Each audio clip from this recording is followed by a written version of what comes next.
Makanya dalam sholat ada bacaan membimbing bagaimana dapat rizki yang benar. Warzuqni. Bagaimana supaya Anda kerja nikmat tidak diganggu banyak orang. Wajburni. Bagaimana supaya derajat kita diangkat. Warfa'ni.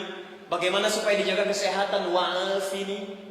Bagaimana supaya mendapatkan kasih sayang dari teman-teman yang sekarang sedang kita bekerja. Karena boleh jadi Anda kerja, bagi Anda nikmat, bagi orang belum tentu.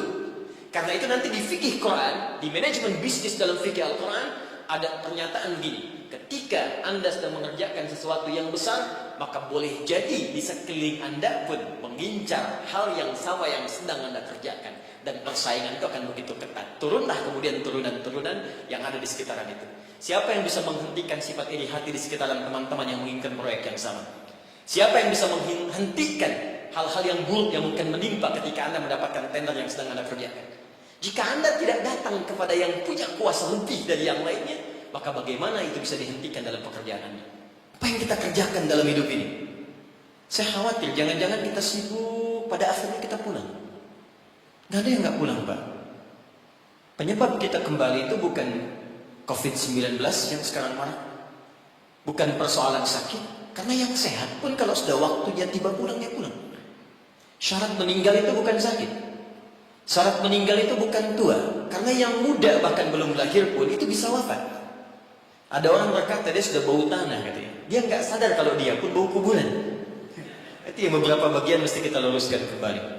Jadi saat kita mengerjakan sholat pun kata Allah, manfaatnya bukan untuk saya, kata Allah. Kembali lagi pada kita. Karena itu ketika Anda bertanya, kenapa saya mesti sholat ya Allah? Diperdengarkan 5 kali dalam sehari. Supaya kita paham betul bahwa manfaat sholat kembali pada diri kita lagi. Coba, dalam sehari bukankah kita mendengar kalimat yang disampaikan oleh seorang muadzin? Ya, apa artinya? Adzan? Adzan apa artinya? Sebetulnya bukan panggilan asal kata adzan itu, asalnya telinga. Adzan itu asalnya telinga, jamaknya udhun. Jamak dari udhun itu adzan. Kenapa adzan disebut dengan adzan? Karena ini satu-satunya lafaz di muka bumi yang pasti akan selalu terdengar oleh orang yang masih punya pendengaran di telinganya. Dan ini satu lafaz satu-satunya di bumi yang tidak pernah berhenti 24 jam. Silahkan Anda cek kalau tidak percaya.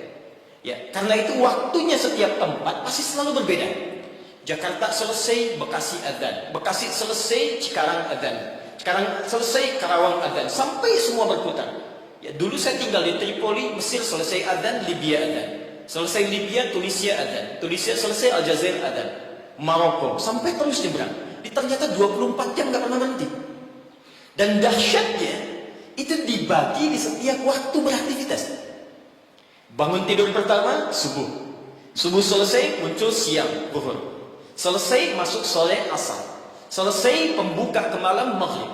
Muncul malamnya, isya. Sampai tidur kita isya, ke subuh lagi, 5 waktu dibagi, diperdengarkan kalimat itu. Ketika muncul kalimat, hayya 'alas shalah, Allahu Akbar, hablu minallah. Apa bentuk ibadahnya? Hayya 'alas shalah, tunaikan salat. Anda bertanya kenapa mesti salat? Kata Allah lewat suara muadzin, hayya 'alal falah. Supaya engkau sukses. Supaya engkau bahagia.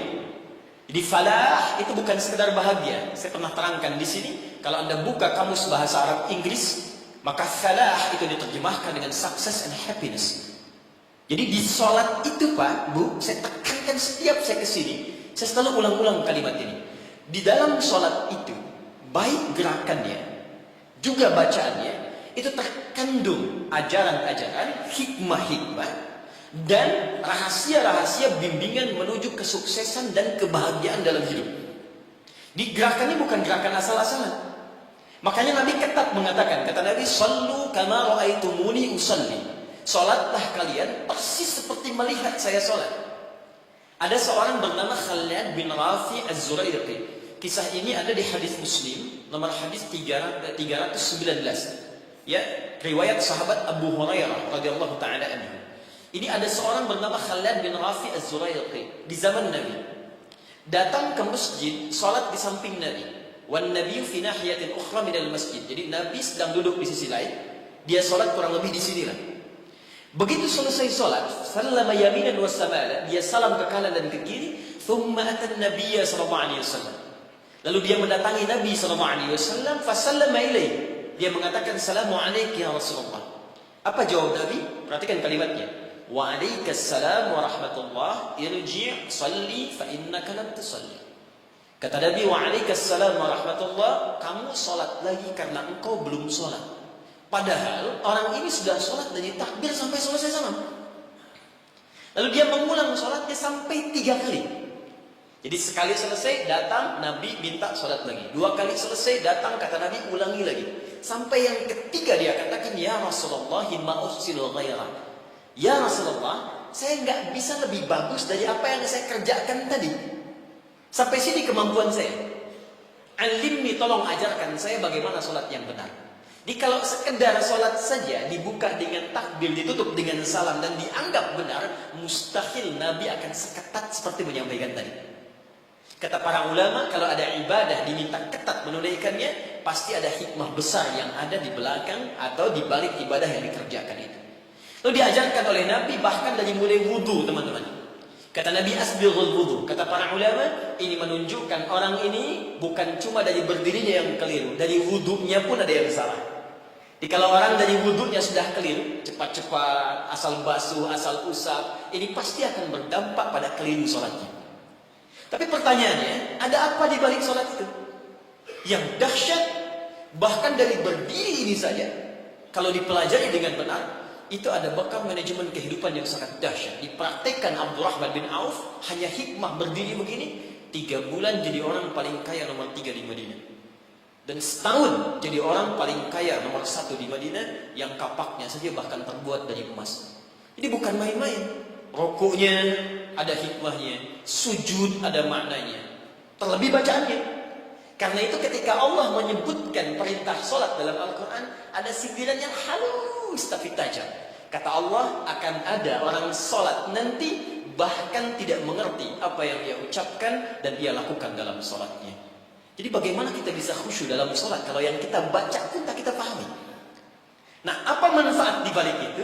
Ada kesuksesan di situ. Ada kebahagiaan, salah.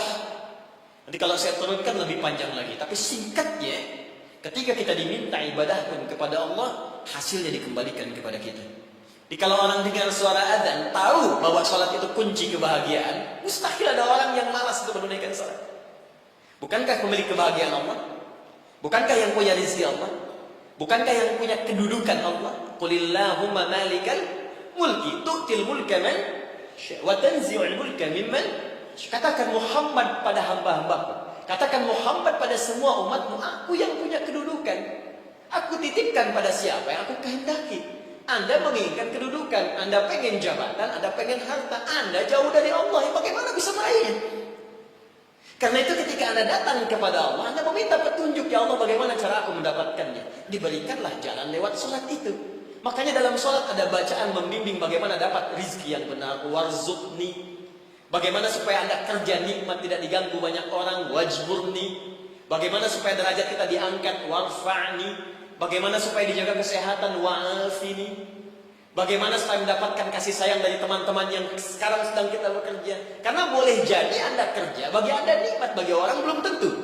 Karena itu nanti di fikih Quran, di manajemen bisnis dalam fikih Al-Quran, ada pernyataan gini. Ketika Anda sedang mengerjakan sesuatu yang besar, maka boleh jadi di sekeliling Anda pun mengincar hal yang sama yang sedang Anda kerjakan. Dan persaingan itu akan begitu ketat. Turunlah kemudian turunan-turunan yang ada di sekitaran itu.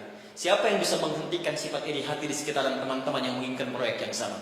Siapa yang bisa menghentikan hal-hal yang buruk yang mungkin menimpa ketika Anda mendapatkan tender yang sedang Anda kerjakan? Jika Anda tidak datang kepada yang punya kuasa lebih dari yang lainnya, maka bagaimana itu bisa dihentikan dalam pekerjaan Anda?